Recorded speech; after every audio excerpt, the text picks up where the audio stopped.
Hello, everybody, and thank you for joining me. This is Casa Andrews, and I am the PBIS Program Manager here at DeKalb.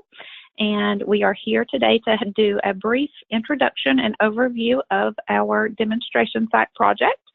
So if you are interested in participating in the project, this is the right place to be. We're going to do a quick overview and talk some about the project to give you a brief introduction and some of our benefits and commitments. So we are going to get started and look at our project. So thanks for being here.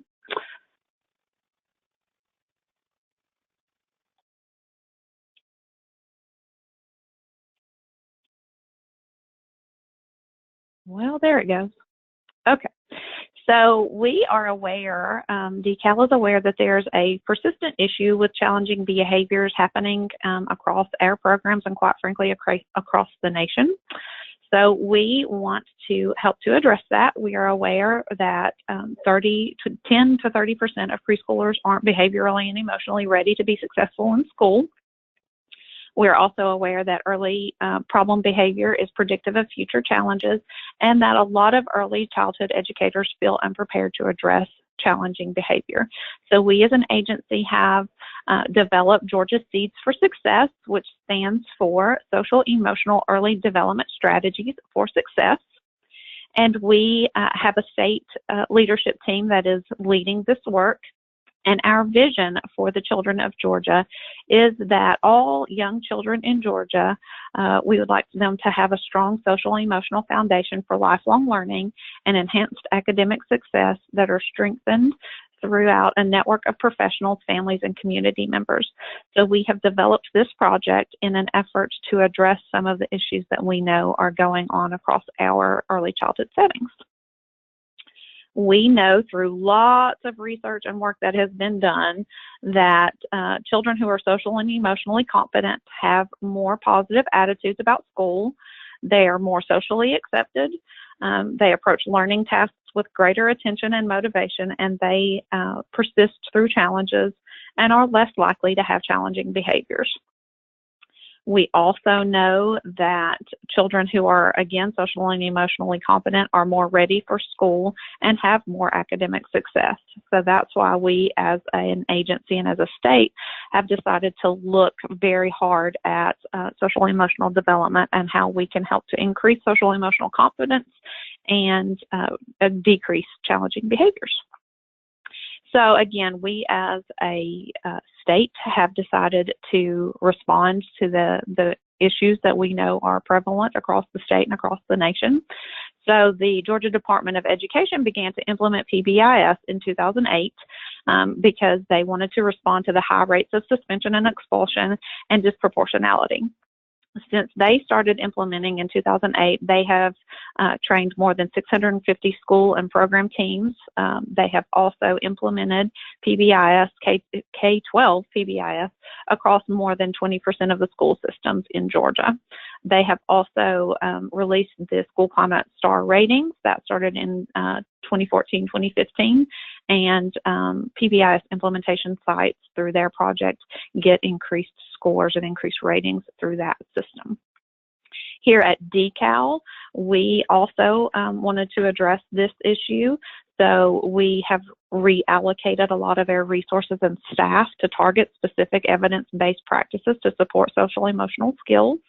We settled on a research-based framework of practices, which is known as positive behavior interventions and supports. We are specifically using the pyramid model for supporting social and emotional competence in infants and young children. From here on out, I'm going to call it the pyramid model because that's a lot of words. So I'm just going to call it the pyramid model. So we decided as an agency to implement the pyramid model across early childhood settings. We hired a PBIS manager, that's me. I moved over from Georgia's Pre-K where I was the Georgia's Pre-K inclusion coordinator and started this work about 3 years ago. We have also shifted a lot of the work of the inclusion specialists so that they can work specifically to support the PBIS work and social and emotional competence. across the settings that they work in. We have up to this point had 3 cohorts of programs to go through program-wide implementation. So at this very moment, we have 34 programs that have implemented PBIS, or the pyramid model, in early childhood sites. We're very proud of that. And again, we have just released the application for cohort 4, which is why you all are here. So we released that application so that we could get our next cohort of programs going. Now we'll look just very briefly at the pyramid model. The pyramid model for supporting social emotional competence in infants and young children, or again, the pyramid model, is a framework of practices that promotes the development of young children's social and emotional competence and reduces challenging behaviors.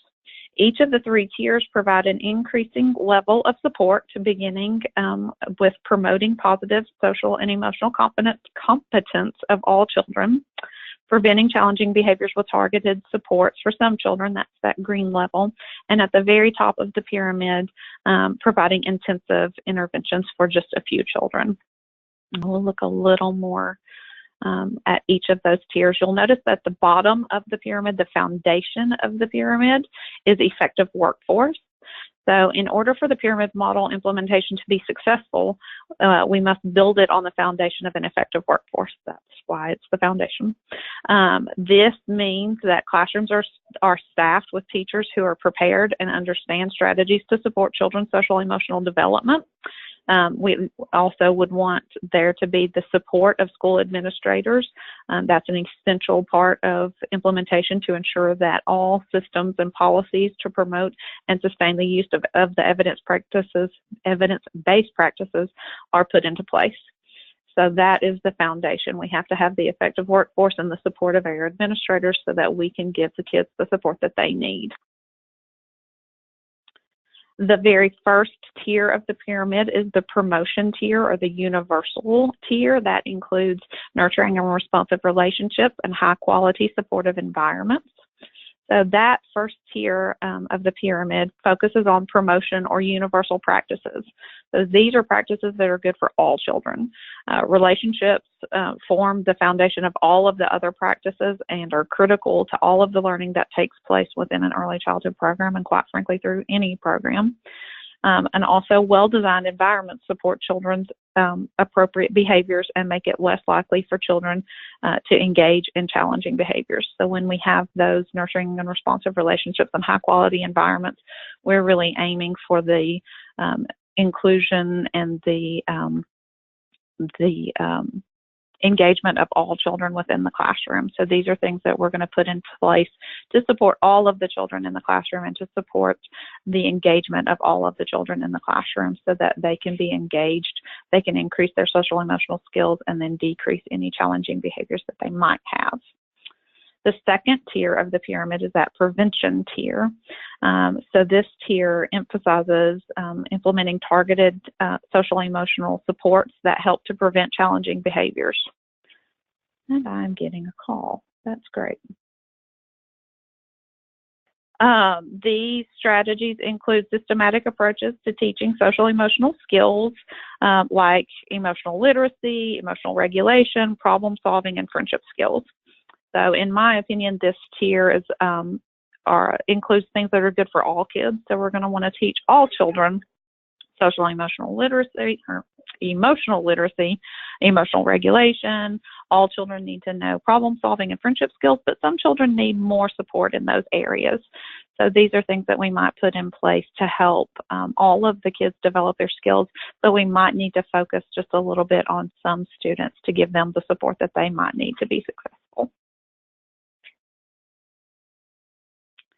And then the very top of the pyramid is reserved for the very few children who still exhibit some challenging behavior, even when the teachers are implementing everything else on the pyramid consistently.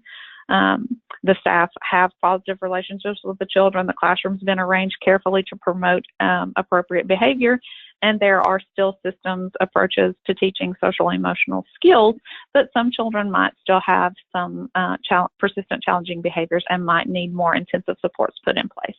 So those are the very few children that would remain at the top of the pyramid. the few children that are not responding to all of the other interventions that we're doing in the classroom. So we might need to do just some more intensive interventions. So the project that we are here to talk about is the Pyramid Model Implementation or Demonstration Project.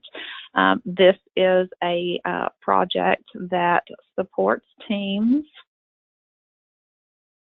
of early childhood professionals by providing free training and technical assistance designed to help teachers use evidence-based strategies to improve classroom climate and to prevent and reduce persistent challenging behaviors. The goals of the project would be to promote the social emotional development of children birth to 5 through a collaborative professional development system that fosters and sustains the statewide high fidelity use of the pyramid model. We would also want to increase the capacity of the workforce in supporting the social emotional development of young children birth to 5. So those are the very broad goals of the project. If you received the email, and apparently you did because you're watching the webinar, you will notice that on page 3 of the application, these are some of the commitments that we ask for, but I wanted to highlight some of those more specifically so that we could get more information about those. Sites that participate in the Pyramid Model Implementation Project agree to implement the model and serve as a demonstration site for 3 years. So that would include having the ability for other sites to come in to see the program. If they wanted to see the pyramid model in action, we would ask that you would allow other programs to come in and see what you're doing with the pyramid model to serve as a demonstration site to implement for up to 3 years. Typically getting to fidelity in the project takes 3 to 5 years, so we would ask that you persist with it until we can get your site up to fidelity. We would want you to identify and maintain an active site leadership team and conduct monthly meetings, and we're going to talk about what that might look like in just a second. And we would want to ensure that appropriate staff attend all trainings. There's a lot of training involved to train all of the elements of the site leadership team. We would ask that you participate in all evaluation activities. So we would ask that you collect data, use that data, and report that data back to DECAL. We do ask that you cover the cost of team members attending training, although we do provide some stipends to help with the costs. We would, again, ask that you provide all of the data that is required to DECAL and use that data to make database decisions and participate in booster trainings and meetings as we ask and request. And I know that sounds like a lot, but one of the main pieces, one of the backbone of the implementation is the site leadership team. So what is a site leadership team? The site leadership team is a group of professionals that represent the program and promote the implementation of the framework. We ask that the site leadership team meets on a regular basis. That would be at a minimum of once a month. In order to discuss the program's needs, evaluate the progress that the implementation is making, provide coaching and acknowledgement to teaching staff, and make database decisions to promote the program's success. So who would we want to be on the leadership team? We ask that the director be part of the leadership team, because if we don't have the support of the director, the site director, they really guide that implementation. They guide the staff buy-in. So we do ask that we have the director on board and that he or she be part of that site leadership team. We have what we call a behavior specialist. And that doesn't have to be a person with a special degree or anything. It's really just the person in the program that likes behavior and is good at dealing with children with persistent challenging behaviors. Usually in a site, there's that person, that go-to person that when a child's having problems, you call Miss Terry and you talk through things with Miss Terry, or you have Miss Terry help look at your documentation to help you determine what's going on with the site. So that is really just the person in the program who enjoys behavior, who likes to look at it and try to figure out what's going on. It doesn't have to be anybody, with a special degree or anything, just a person who enjoys looking at that. We have an internal coach. That is the person who really guides the implementation. That person does the TPOD observations and does the coaching in the classrooms. So this would need to be a person who has the time to be in a classroom, probably not a teacher, because the teacher would need to be in her own or his own classroom, but somebody who has the time to spend in other people's classrooms doing observations, coaching, working with the site leadership team. We ask for teacher representatives from the 3-year-olds and the pre-K classrooms. We mainly implement in classrooms for 3- and 4-year-olds, so we like to have teacher representation from both of those age groups. And then any additional staff members that you as a team feel like would be an important part of that team. We have a data system, so we have a data coordinator is what we call them, and that's really just the person who has the time to put the data into the computer and help the site leadership team coordinate that data and get that data where it needs to be. And here are some of the benefits that we have seen from the project. Programs that have adopted this model have reported the following benefits. They have seen a reduced amount of persistent challenging behaviors within their programs. They have had reduced amounts of suspension. They have had children demonstrate increased friendship skills, problem-solving skills, and positive peer interactions. We have seen reduced teacher and child turnover in programs. We've had teachers who expressed increased competence and confidence in their ability to support children, all children. We've had teachers talk about how they now believe they have the skills that they need to support all of the children in their programs. And we've also seen positive changes in the classroom and program climate. Just last week, we had our mid-year meeting with our Cohort 3 sites. And we had some teachers present to the group, and they talked about how they now believe they have the skills that they need to help support all of the children in their classroom, and they feel more supported by their team. The directors of our sites report that they've had less teacher turnover, and the teachers report that that's partially because they know that they have the support of the program and that they have a whole team of people that they can go to talk to about some of their biggest challenges. So they don't want to go anywhere else because they have the support that they need to be successful with all of the kids. They're going home less stressed and really enjoying being in the classroom more. So we have seen, again, decreased turnover rates for teachers and students in our sites because both the teachers and the kids have the support that they need in order to be successful. Well, that was fast. Any questions? Let me see if I can get my bar back up here so I can see if anybody has any questions. I believe there's a chat function on the, if you open the, if you're live with us and you have the bar, you can open to the side. On my laptop, it's on the right-hand side, and you can either type in questions, and I will also unmute everyone if I can figure out how to do that. There we go. I think I've unmuted people. Yes. So if anybody who's on the webinar has any questions, you can either type them in or ask verbally. The application was released again last week, and it is due to me by December 1st. We do have a question. It is, do we need to get our own external coach? If you can provide your own external coach, that would be very helpful. We as an agency don't have the capacity to support all of the sites with just our 10 inclusion specialists. So it is very helpful if sites can provide their own external coach. So if you have a person who can serve in that role, that would be great. If you don't, you do not need to provide your own external coach. If you don't have anyone you can provide, you can just click that X button or the no button on your application that says you cannot provide your own external coach. And if we have the capacity, we will provide you one. If we don't, we don't. But we do have 9 inclusion specialists,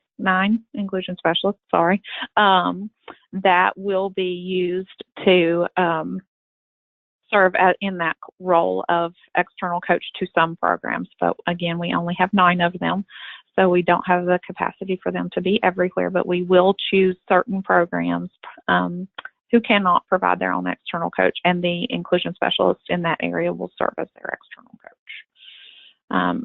The description that I give people as what an external coach is, we call them the coach to the coach. So the external coach is someone who is primarily there to support the internal coach.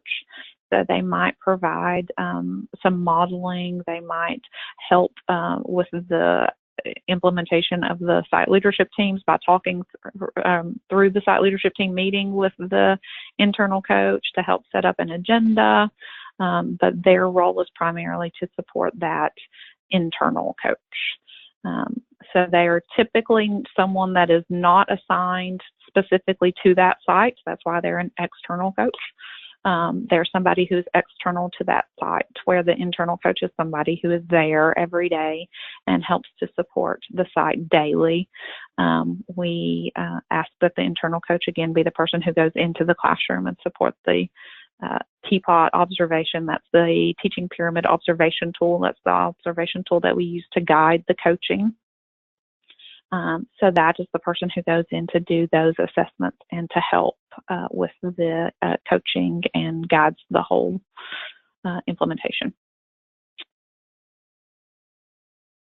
I assume external coach would have to have had this training. We do. We provide let me read the whole question. The question is, I assume external coach would have to have had this training. Do you provide a list of local coaches?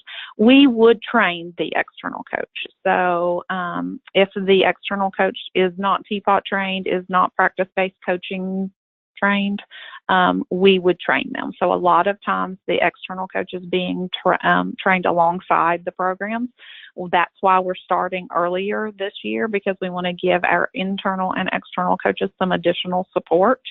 So we want to identify our sites earlier so that we can start coaching our coaches in January, so that when we come around to those dates for all the other trainings, they've already gotten some support and had some introduction to the program, so that it's not brand new for them.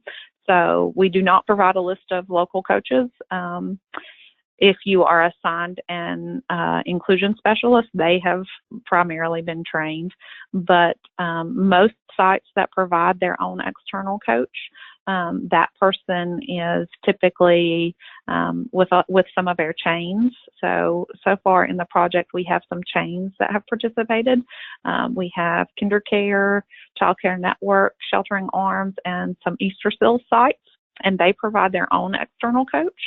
And that person is typically a curriculum coordinator or someone who's already serving as a coaching role, but someone who's outside of the program, but who peripherally touches that site. So they might not be there every day, but they have some alignment, some interaction with the site. So they are typically, again, a coordinator of some type who would serve in that role and come in and just guide the implementation or guide the internal coach. Does that make sense?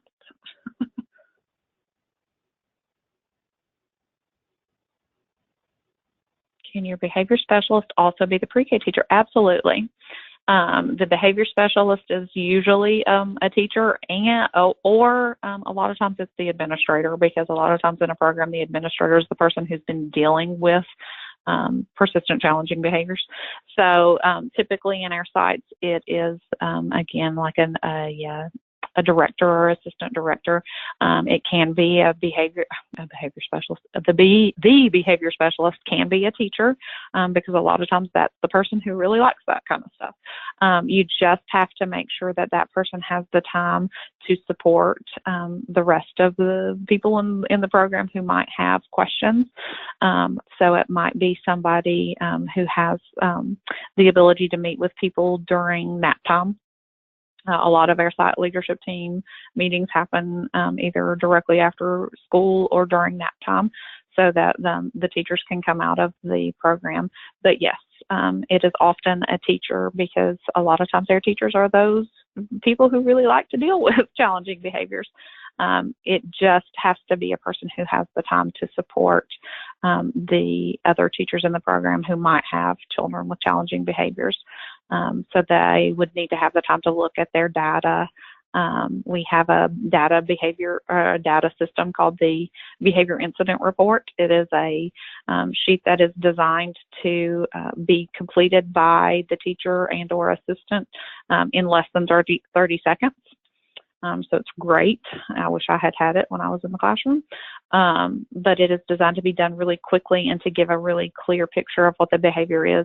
Then that data coordinator would put it into the spreadsheet that we use, and the behavior specialist would use that data to help the teacher problem solve, some supports to put in place, and might have, if it's a child with really persistent challenging behaviors that would put them at the top of the pyramid, they would perhaps help to lead the team that would help to support the child to put a behavior plan in place.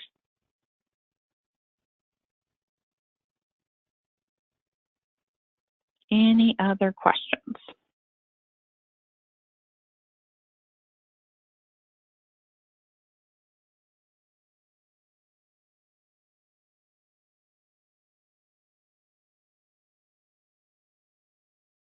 Okay, I again am going to I'm going to stay on for a few minutes in case anybody does. Oh, when will the program begin? We hope to select sites. Again, the application is due by December 1st. We would like to select and notify sites before we leave for the December holidays. And then we would like to begin doing some support to our internal and external coaches in January. But the rest of the training that we do for the site leadership team and all of the people on the site leadership team would begin around May. Typically, we kick off our training with a 3-day meeting, which is for the entire site leadership team, and that's usually in May. And then we begin to train the other team members on their specific roles, and we stagger those trainings throughout the year. We typically start individual training in August, and then we stagger them throughout the rest of the year until around November. And then by November, everybody's trained. We do come back in November for a mid-year meeting when we have a meeting with the entire site leadership team again to celebrate their success and to just retouch on some booster training, and then the programs implement. So as soon as we meet for that May meeting, typically programs go back and begin to plan for how they're going to implement, and they start to roll it out whenever it works for them, but usually they roll out the program for the next school year. So they would be trained in May, and then they would start rolling out the program to parents and teachers and kids for the beginning of the school year in August. So we want to identify in December, start supporting our coaches in January, and then we would start all of the initial training in May, and that would go through around November. But we would support the implementation as things get started. So you would come in for your initial site leadership team meeting, and then you would begin to plan how you'll roll it out, and you will roll it out however works best for you all, but you will have the support of DECAL. That's my whole job, is to support the sites. So we would think that you would begin to roll it out that next school year. There are no such things as silly application or silly questions on the application where it asks for a number of teachers. Is that lead teachers or only lead and assistants? I wish I had the application with me. That would have been really smart. I believe that is lead teachers.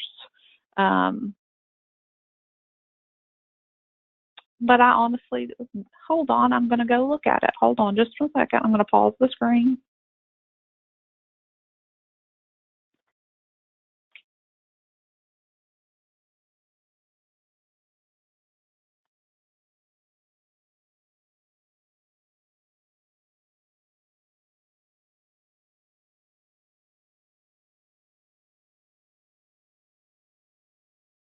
Okay, here's the application. I hope you can see it. I believe you're talking about here, the number of teachers, total number of teachers. Oh, now I know. Now I understand. I would include everybody. So I would include both your teachers and assistants so that we know how many are in the total staff.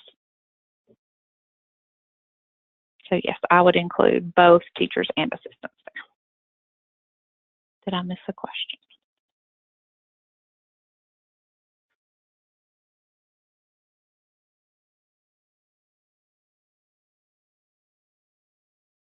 Any other questions about the application? How many programs will be selected to participate?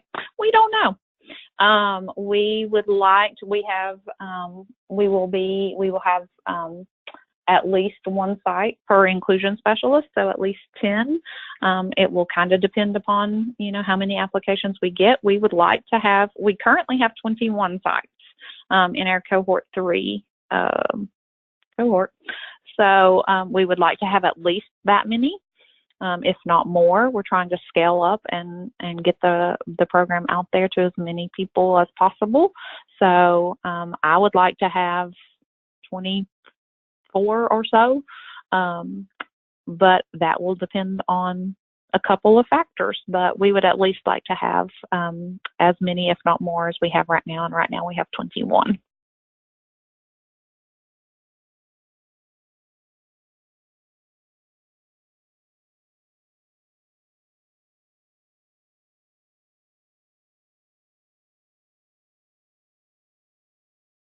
Any other questions about the application, the process, the project?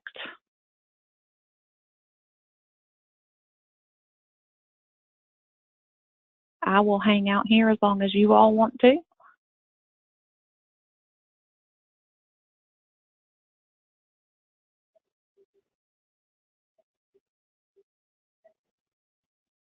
I am going to go back to the screen with my email address, so you all have that. This is my email address and direct phone number. If you do have questions, this is where you can reach me. This is also where you will return your application. How much time would the external coach need to dedicate to the program? We tell our inclusion specialists that the very first year of implementation, excuse me, I have to yawn, the very first year of implementation, they should plan to spend approximately 8 hours a week supporting the site. Now, that doesn't have to be in person. That can be phone calls and web chats and go-to meetings and Zoom meetings. It might be helping them look at data, look at BIR data, but we do tell our inclusion specialists approximately 8 hours a week to support their sites in some way. So again, it might be looking at their data, it might be helping to prepare an agenda, it might be helping to problem solve training needs, and it might be training. So that is that's what we have told the inclusion specialists for their very first year.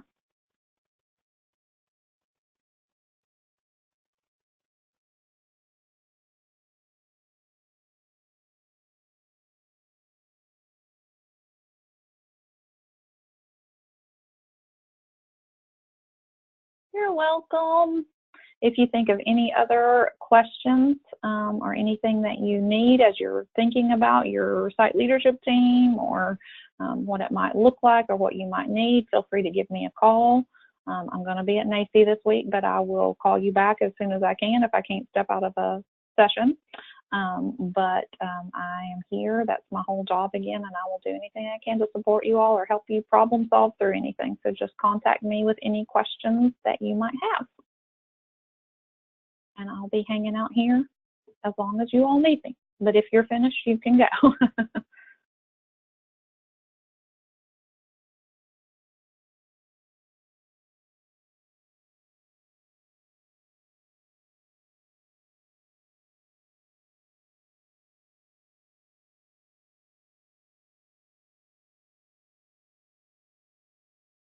All right, for anyone who's going to watch the recording, I am going to stop the recording now, but if you have any other questions, feel free to let me know. Thank you all for being here, and again, feel free to contact me with any other questions.